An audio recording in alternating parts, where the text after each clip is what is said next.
your dad is gone. He left us," and hugged me. She was holding a piece of paper. It said, "I'm tired of both of you." This was Dad's goodbye note.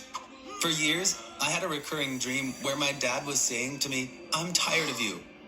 I missed him a lot, but at the same time, I hated him for leaving us like that.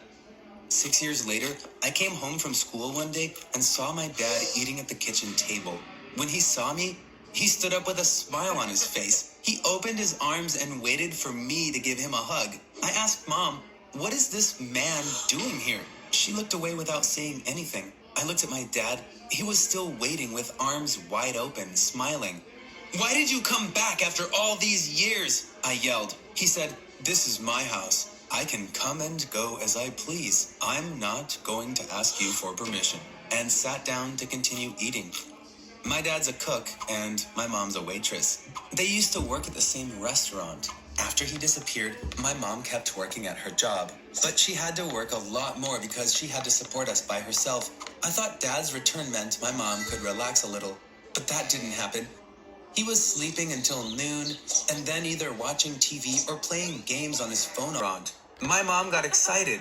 She said, "I've been dreaming of this for years. Let's open a nice Italian restaurant." Then Dad said to me, "Of course, you'll need to help us too. Find yourself a part-time job you can do after school. You've been living here rent-free your whole life.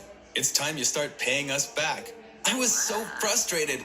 "Does this mean that you will also start working?" I asked. Dad's response didn't make any sense. "Do you think it's easy to open a restaurant? There are so many decisions to be made. I need to focus on that so I can make the best decision. And I can only do that at home with a clear head."